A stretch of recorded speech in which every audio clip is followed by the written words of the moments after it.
Good morning, everyone, and welcome to this week's episode of Jay's Recipe for Success. I'm your host, Lori Salarulo, and I'm the proud CEO of Junior Achievement of South Florida. I love doing the show because I get to meet people I know, people I don't know, people I'm getting to know. And hearing about the ingredients to their success and their journeys, right? We all have our own journey, and it's always so interesting to figure out, how did we navigate that? And so I love hearing that. I love that our students get to hear from all these amazing leaders. And today's leader is somebody that I've been getting to know over the last couple of years. And better over the last few months, and just really, really enjoy her company. She is smart. She is feisty. She is strategic, right? I could go on and on about this amazing woman, and she's absolutely, when you hear about her accomplishments and what's coming for her, it's pretty impressive. So today's guest joining me is Monica Cepero, who is our Deputy County Administrator here in Broward County, with nearly 30 years of state and local government management experience. Monica is a major part of the team here in South Florida and in Broward County, and I am just thrilled to have her here today to tell us about her story. Good morning. Good morning, Lori. How are you? I am great, thank you.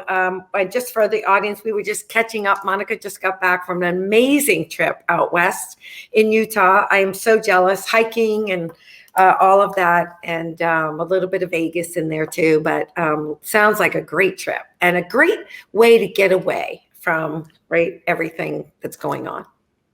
Absolutely. Thank you, Lori. And first, I want to thank you for asking me to join you. This is a great program.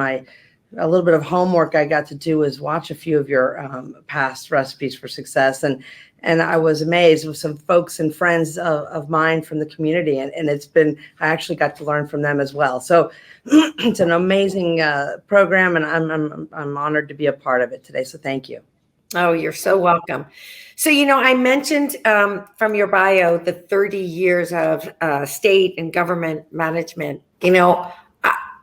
I never, as I was growing up and going through school, right, I just wasn't exposed to it. So I would have never thought that it was something I could go into.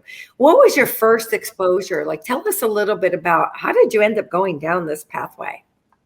Well, Lori, it's interesting. So I went to Florida State at the age of 17 and moved out of my parents' house, and I never looked back. And quite frankly, my parents have always instilled a sense of public service and doing for others.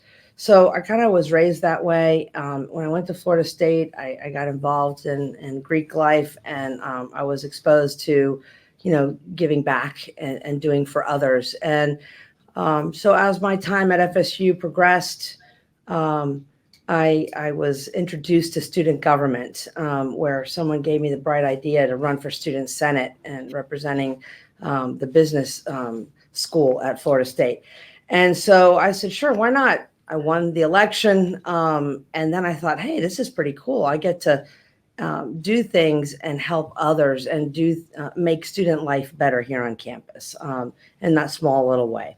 So that was my first exposure to public life, like public service, and being able to have an impact in doing things for others. So then started working in a law school as a runner, a law firm as a runner. I got the idea to maybe do a dual master's program in the future. And the next thing you know, my boss at the time, the managing partner, had his master's degree in public administration. And he said, I think you do really great in public, administration.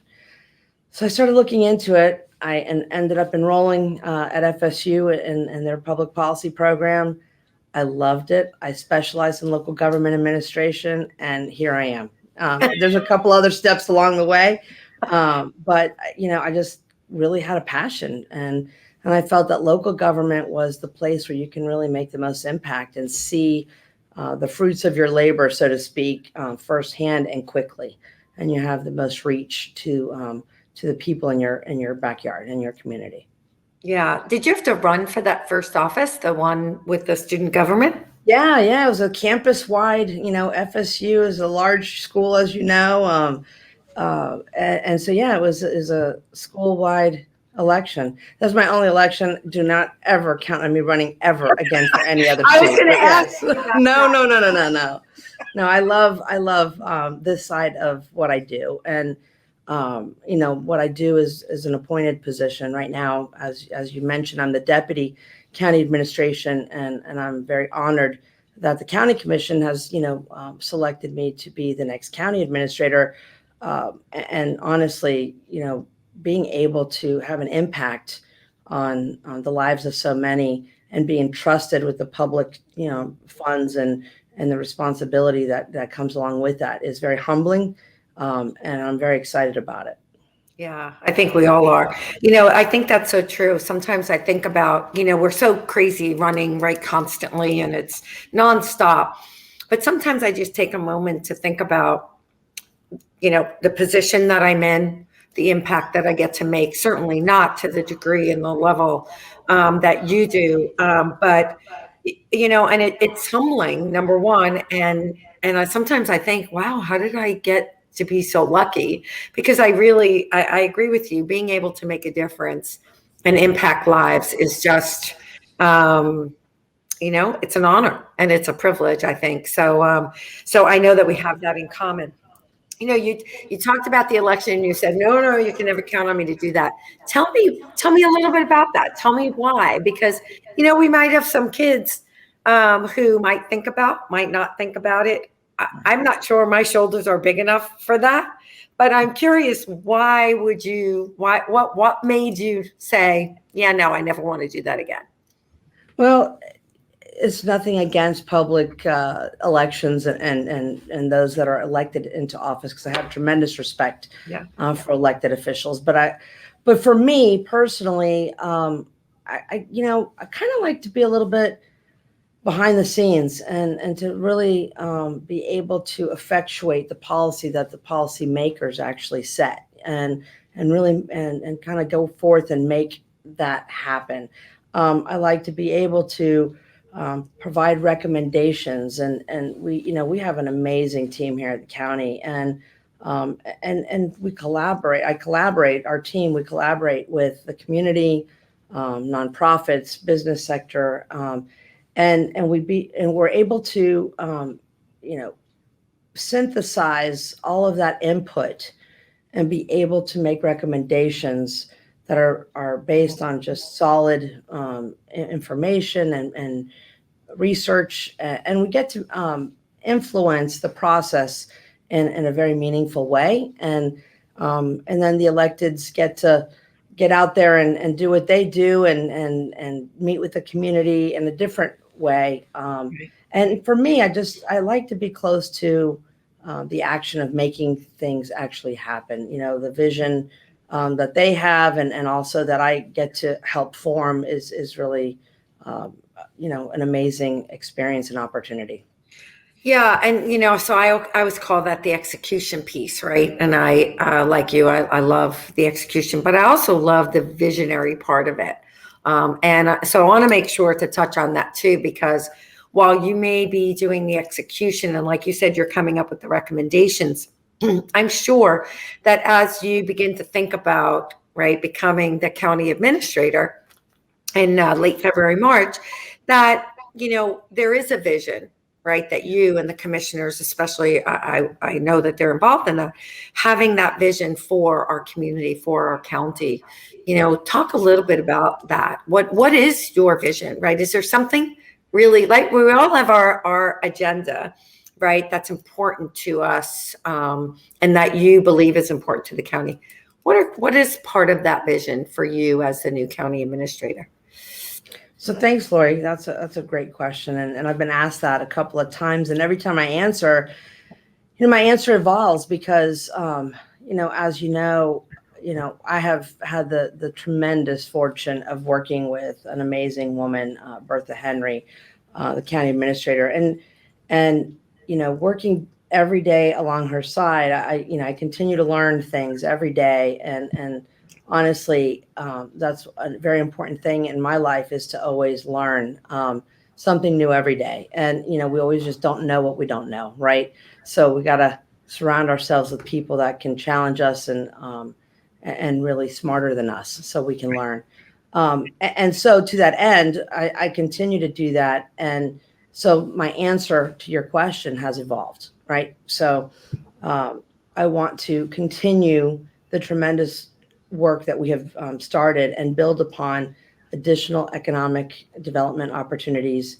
Obviously invest in our economic engines, our airport, our seaport, and our Convention and Visitors Bureau activity. Obviously, we are in the middle of kicking off our tremendous project of the hotel, the Convention Center Hotel. We're going to actually be opening up in October the expansion portion of our convention center. We've got a joint government center planned. I've got some things in my back pocket that I can't really quite share just yet that I'm very excited about that are great economic development opportunities in this community. I look for continued growth. We got to really spend some time on affordable housing. That's a tremendous challenge we have in this community and particularly in all of South Florida. But that's going to be something that I'm going to focus on as well. And of course, our robust transportation program and our initiatives there. So I know I've said a lot and there's a lot there, but it's really kind of surrounds itself around economic development, I think, and particularly, working in collaboration with a lot of our community partners. So that's something I really want to spend time on. Yeah. Well, I mean, listen, it's a big county with a lot of issues, right? And a lot of people to be responsible for. So I can imagine that that's only the tip of the iceberg, right? Yep. And, you mentioned something as you were speaking about surrounding yourself, right, with people you can learn from, with the right people. And I'm a real big leadership guru. We do leadership book clubs at JA, but, we're small, right? And so we have the luxury of being able to do that. And so building a culture, while challenging, I think, for any leader, right? I can't even imagine what it would be like with tens of thousands of employees. Talk a little bit about the culture that either is already there, that you want to continue to evolve, you want to create, and how do you do that across, right, such a big organization? So I'm really glad you asked me that because one of the things was part of the vision also and the culture that I want to not just continue, but, really expand upon and cultivate within our own organization is one of really not just collaboration, but really engaging our workforce and empowering folks and showing that we have trust, right? We hire folks for their expertise in certain areas, right? And their assistance in every role in our government. We have, about 6,500 employees, direct county employees.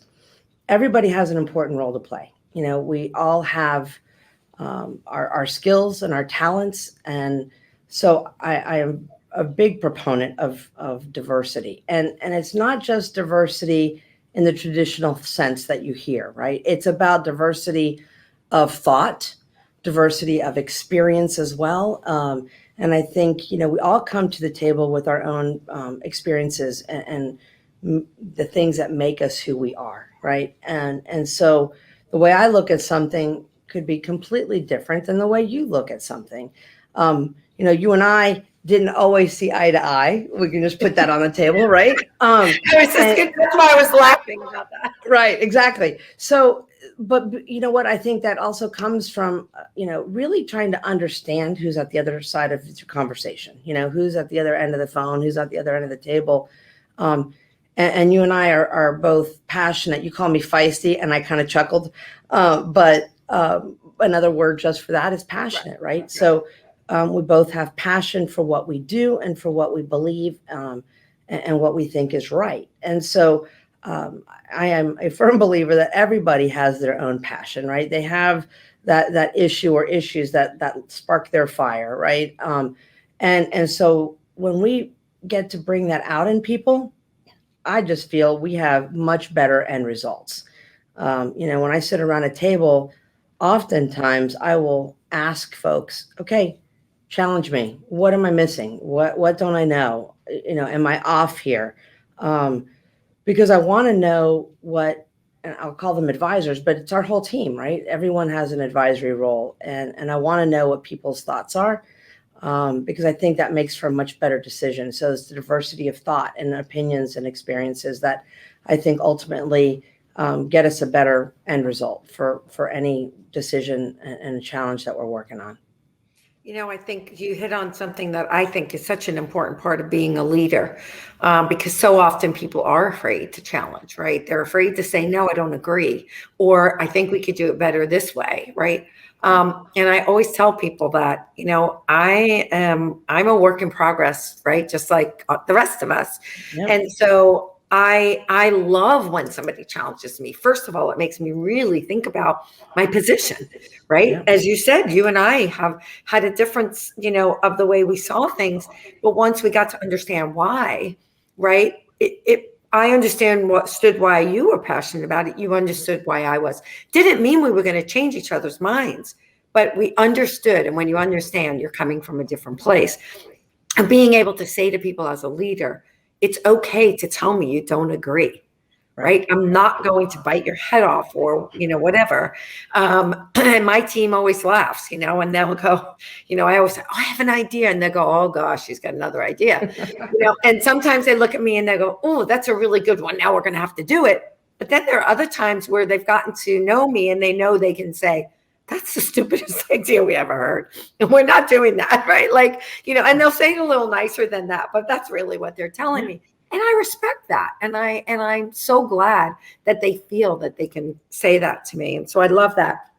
And you touched on something about diversity and the value in people's experiences. And I want to touch on that, but we're going to let that simmer for a moment and we're going to go to break.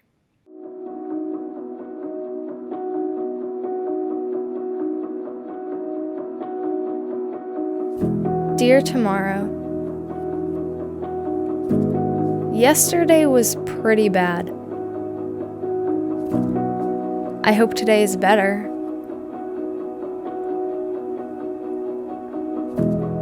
The world changed overnight, and then it changed again. And I changed too.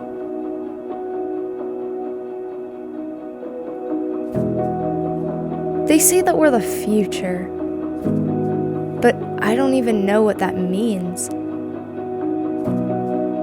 I know I can't do it alone. Dear Tomorrow, you're my greatest hope and my biggest fear. Who will I be? What role will I play? And how will I get there?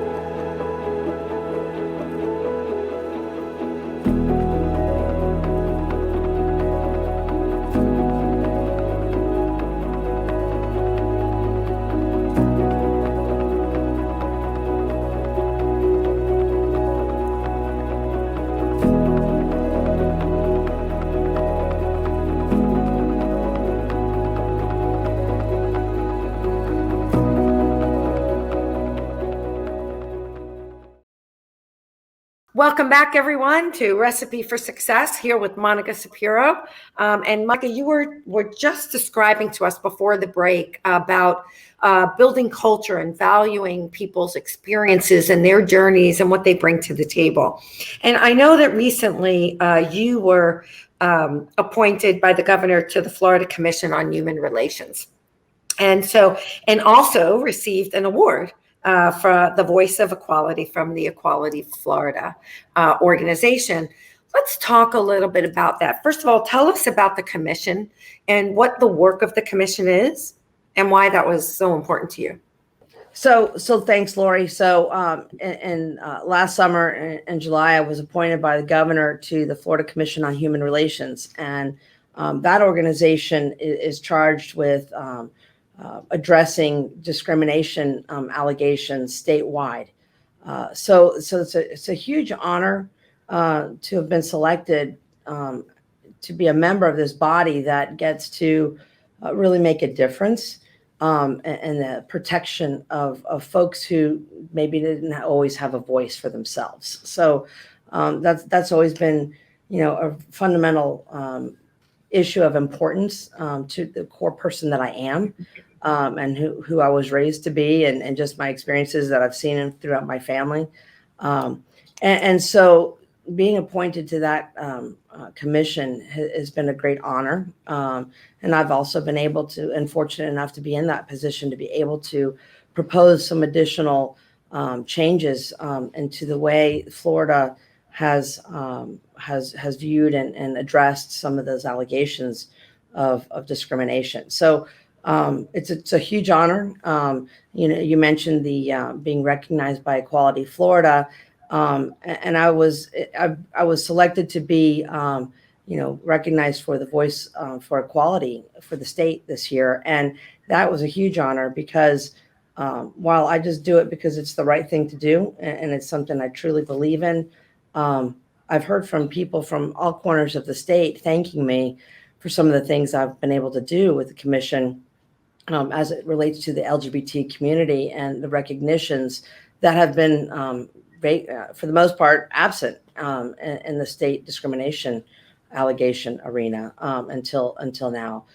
So it's been very meaningful, and I feel good about being able to have made an impact in helping folks that didn't feel they had a voice. You talk about that, and you and I talked about this, and I know it's okay. As the incoming county administrator, being the first Latina, being the first member of the LGBT community, and I can't help but ask, as the parent of a young woman who identifies as lesbian, it's really interesting to me because over the last year, she has come to me twice. Once when she was interviewing for a position as a caretaker for children, and was worried that if she told the parents that she was a lesbian, because the children were girls, that she wouldn't get hired. And if she didn't tell them, maybe they would find out and then she would get fired because she didn't tell them. And then she was recently on a trip where the people that she was with, I don't know if they knew that she was gay or not, but were mocking the town having pride flags hanging and so forth. And she called me crying, about it. And she was so upset. And I said, you only have a couple of options. You can take, and I'm also the mother of a child with disability, an adult. And so I've had to make that choice myself. Do I educate them, right, about Patrick's disability or about the gay, Sam's choice to be gay? Or do they not matter enough, right, that I should just walk away? And I said to her, you have to decide, right, at the moment, what's important for you to do and what feels right for you to do. Have you been in that position before? I think it's so important for our young people to hear that and how you might have had to deal with that. And thank you for allowing me to ask you such personal questions. Of course, Lori, everyone's journey and their coming out and their education with others about this topic is very personal. So what I may do or may have done at Sam's age is different than what she may have done or what others may do. But what I will say is this, as I've gotten older and more experienced in other areas, I am less nervous or hesitant to educate and to share. And that's really an evolution, Lori, about who I've become. And you get to be more comfortable in your skin, straight, gay, whatever, in your whole life as you have more life experiences. So honestly, it is every situation is unique.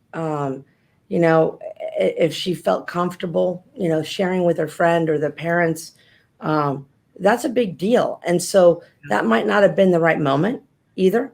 It could be done later. What I have found over the course of my professional life, as well as in personal experiences, the moment that something happens might not be the one that will have the most impact in the other person's learning, opportunity in that experience.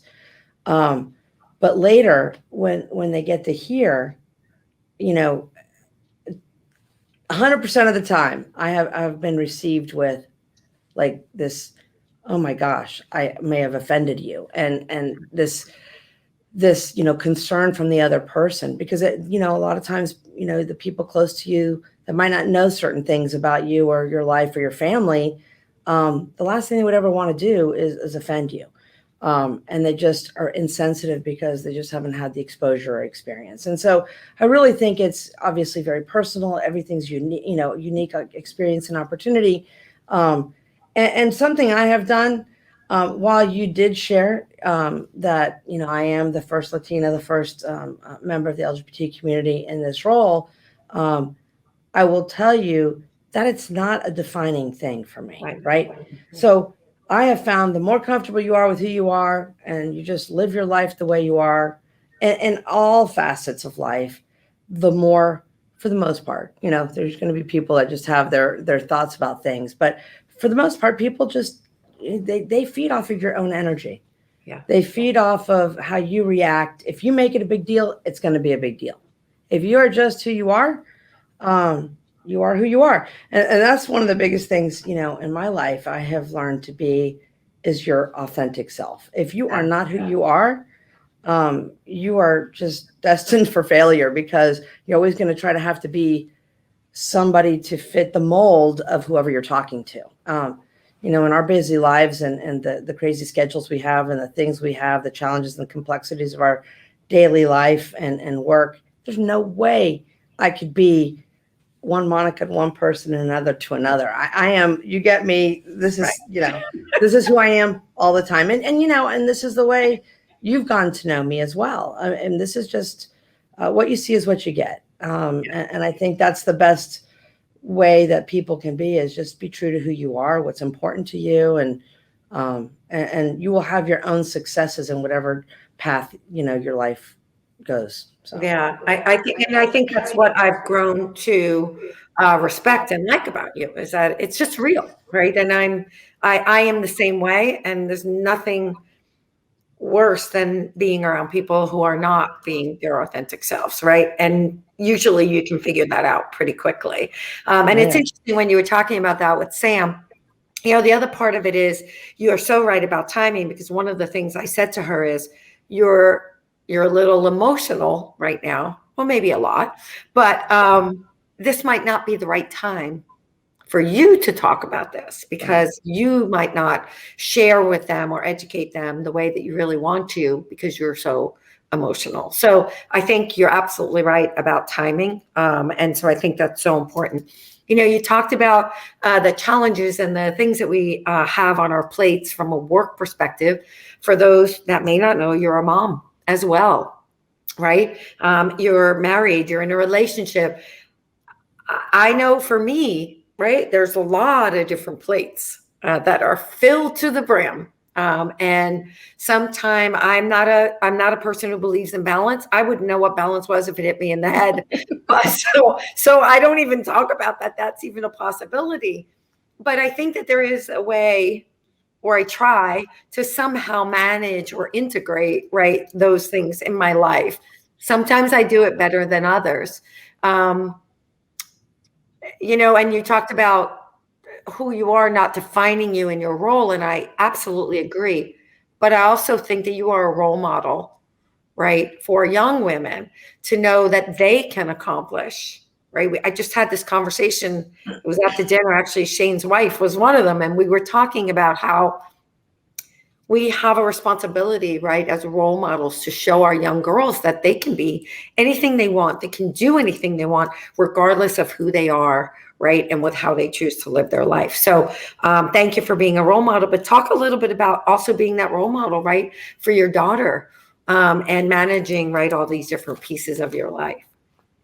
So, I get a little choked up when you introduce like my family, right? Because you and I have had these conversations about like our cultural roots, right? And so I think that's another thing about the passion and the feistiness, right? It's about, right? So my parents are Cuban, and they came to this country in '61 when communism was taking over, and so the role models I've had in both my parents have been just extraordinary, and the importance of family and doing the right thing.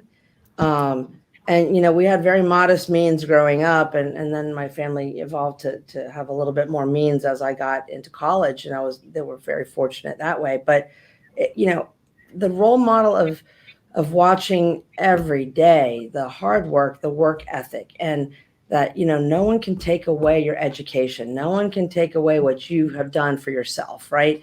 And that's what I just like to instill in my daughter, right? Is, look, just be your best. You don't have to be perfect. She's so hard on herself, and I mean, I think she sees a little bit of that from the way I live my life. But I try very hard to impart upon her and to others, just be the best person you can be. Don't compare yourself to others. And be supportive to others, right? So, because I never would have gotten to where I am in my career had other people not taken a chance on me and given me opportunities, right? So that's another thing that's really important to me is to provide opportunities, empower folks to be their best personal self and professional self, and give them opportunities and projects to get them out of their comfort zone, because I think that's the only way you really grow. Personally, you got to get through things to get on the other side and to learn. And so I like to do that and just be consistent all the time. Every now and then I'll lose my cool, but at work, I don't. I have this thing about this philosophy, if you will. I call it, my wife knows about it, but I say, yeah, you got to act like a duck. So you're calm on top of the water, calm, cool, collected, even keel, and you're just paddling like heck underneath, right? And that the other people need to see that, right? So, but it's okay. I mean, it's okay to be excited, nervous, scared a little bit about the things that you're facing.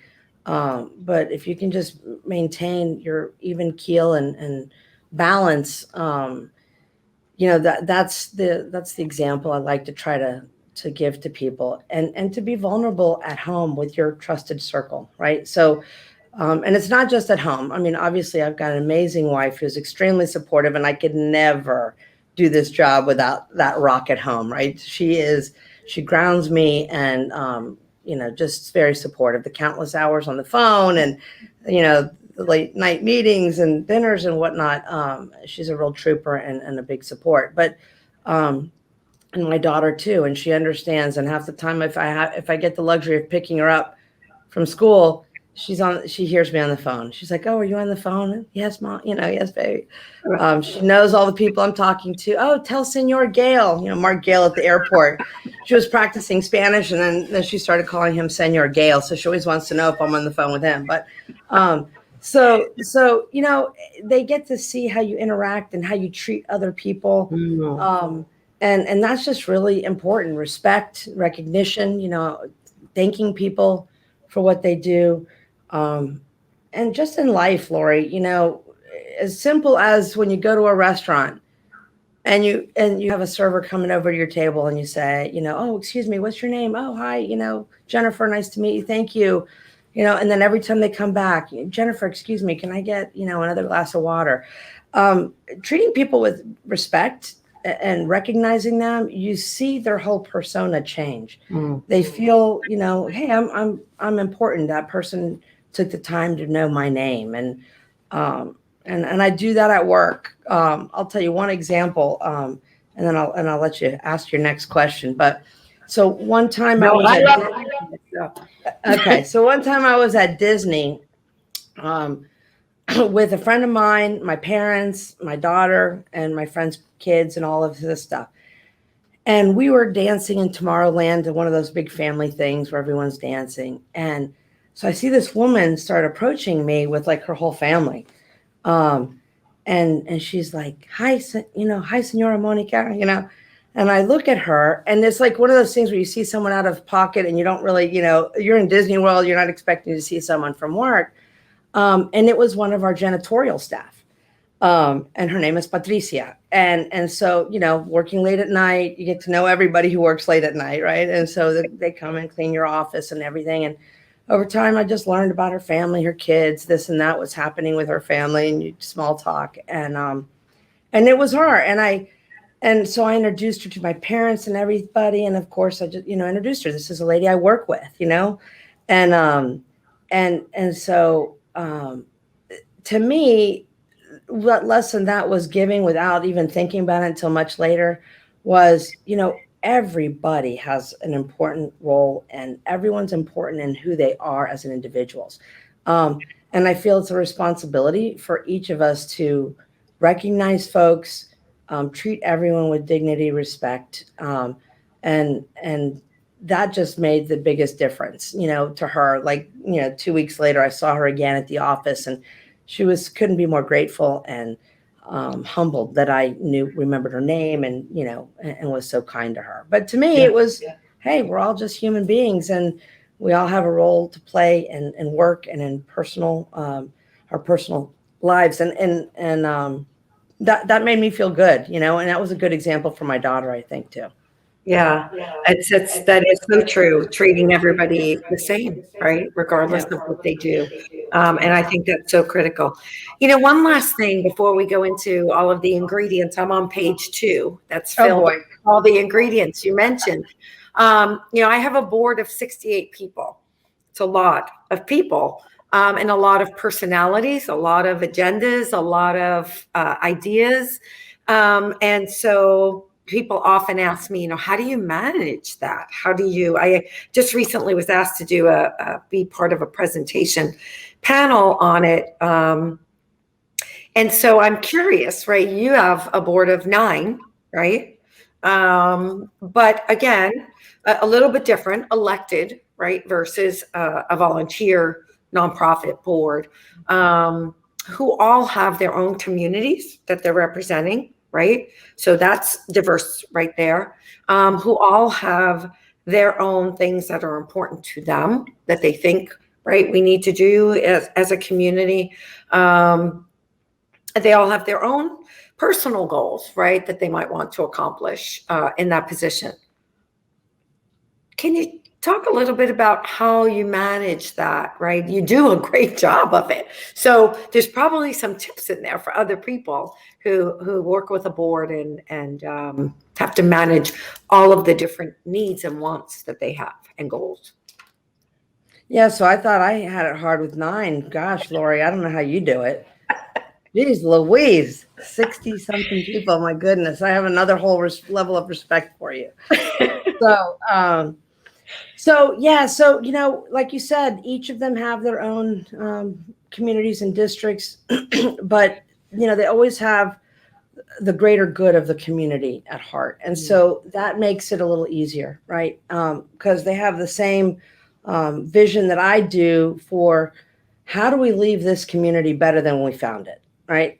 So that's something actually that I'm stealing from something called the Athenian Oath.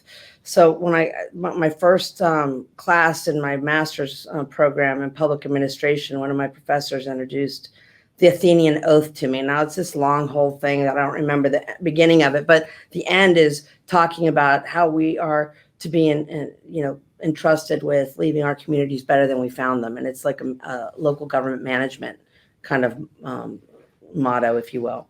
But I think, at the heart of it all, we, the electeds and myself, we all have a great love and care for this community, and we want to see it succeed and the people thrive and have the resources they need to be successful in their own ways and in their lives. And at the end of the day, Lori, when we're dealing with individuals, not just, professionally and my 9 commissioners, you have to know your audience, right? So whoever you're talking to, talk to them. Not, in this high level esoteric way, but you connect, right? So, I have, a big, I put a lot of weight in connecting with people, and collaborating with them and meeting them where they are, letting people feel heard. And you know what? At the end of the day, just like, you and I, our relationship has evolved. If you let people get the chance to be heard, not only will some of that also permeate into your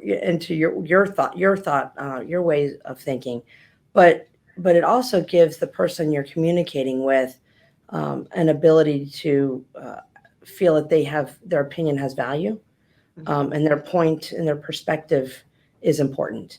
So you can't always agree, with everybody, and I can't always give each of the commissioners what they are asking for individually, but we can always find a way to get close, and at least accomplish the intent of what they're trying to accomplish. So really meet people where they are, listen to them, and really, spend some time in earnest, like really humbly listening and connecting. And I think as you understand an individual, you have a better chance for success in whatever situation you've got in front of you.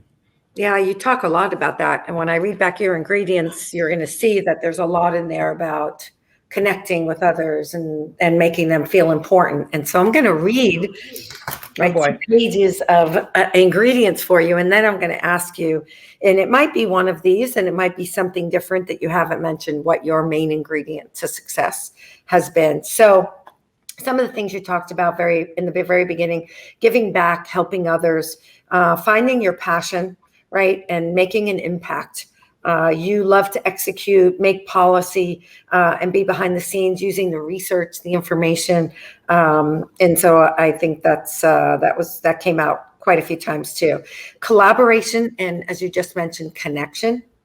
Finding a way to not just compromise, but to find a solution, right, that might be satisfactory to everyone involved. Learning from others, other leaders, other people, that came up quite a few times. And learning something new every day, you mentioned, right? Surrounding yourself with the right people who are smarter than you, engaging and empowering people. We also talked a lot about that. Embracing diversity of thought, diversity of experience, gender, race, all of that, what came up, right? And the values that others bring through their experiences. Having the passion for what's right, and doing what's right, getting to the greater good, as you just mentioned, bringing out the best in people. You talked about letting others challenge you. Usually we put all these, by the way, on a big whiteboard, and people look at the whiteboard when we're in person at the facility, and they go, "Oh my gosh, to see it all in print, like, wow, that's amazing." So giving others a voice, again, that keeps coming up, empowering, giving them voices, being grateful for the opportunities and the chances that we have in life to do interesting and challenging things, staying true to you, authenticity, vulnerability. Talked about those, finding comfort in who you are. Again, letting people feel that they've been heard, and being open to what they're sharing with you, right? Possibly even changing or broadening your perspective. Family and the importance of family that they play in our lives. Being a role model, having role models, being your best. Doesn't mean always being perfect. Take a chance on others, right? Provide them opportunities. Getting out of your comfort zone and not being afraid to be afraid, right? And to be nervous, but paddle under the water and not above, right? And don't let them see it. Knowing your audience. You talked about consistency, respect, recognition, making people feel important came up so many times. And so it's no wonder that you are in the role that you're in, that you are the woman that you are, that you bring such value to others, to your family, to the community, to the commission, to the county. Great ingredients. And I know, as you said, that we're not perfect and we're continuing to grow and to continuing to learn. And I know that we're in good hands with someone who's going to go into this role knowing that there's so much to learn from others and being a part of that. So thank you for that. I really, truly appreciate you and getting to know you and the real person that you are. So now I'm going to ask you, out of all of those ingredients, is there one in there that was your main ingredient, or is there something new or different that you didn't mention? So first and foremost, thank you, Lori. And I guess I did talk a lot because, man, you did have a lot to write down. But the good thing is I agreed with everything you said. So it is true to how I feel. We agree. See, that's a good thing. Exactly. Great note taker, because I didn't even realize you were, feverishly writing under the screen there. A couple of things that really just resonate with me, and I'm surprised I didn't mention it really either, but it just kind of flows through the core of everything you've said is to live your life with integrity, be fair, and really that is also part of, I probably would say the main ingredient would be just be authenticity, just be yourself. And that's the only thing you can be, right, is yourself. Right. But I've lived my life, and I try to live every day with integrity and to be fair to others. And realizing, just my mom's always said, there's no mistakes in life, only lessons. Yeah. So not to be so hard on yourself. But really just the main one is authenticity. If I had to stick with one, that's what it would be. And all those things that we've talked about are what makes up who Monica Cepero is, right? And so all those things kind of bubble up into that word authenticity for me. Yeah. Awesome. And I just wrote down, I love what your mom said, no mistakes in life, only lessons. I love that. And I think our young people today need to hear that. They look at people like us, especially the young girls, look at us and think that we started here, right? But there were a lot of lessons, as your mom put it, along the way. And so we wouldn't be where we are without them. So thank you so much for being authentic, for being so open, and for allowing me to ask you and talk about, some personal things as well as professional things. I think that our students, our young people, can learn so much from people like you. And you and I will continue to have differences of opinion. But I know that we've come to a great place of respect and understanding. And you're right. We are both feisty and passionate. As someone said to me recently, I'm relentless. And at first, I have to tell you, Monica, I was a little bit put off. I was like, relentless, that's not a good thing. And then I was with my coach. I have a coach that I work with, and he said, are you crazy? That's a compliment. You believe in something. The badge of honor. Yeah.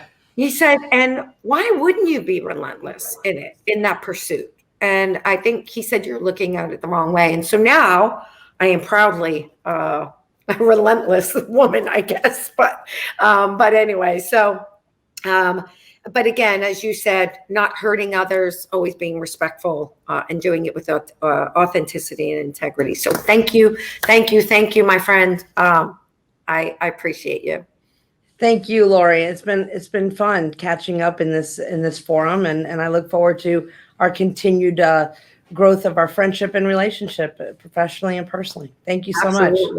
Thank you, and thank you everyone for watching. I know this was a little bit longer than usual, but Monica's ingredients were just too good to pass up. And so I hope that you have an amazing day, and let's get cooking.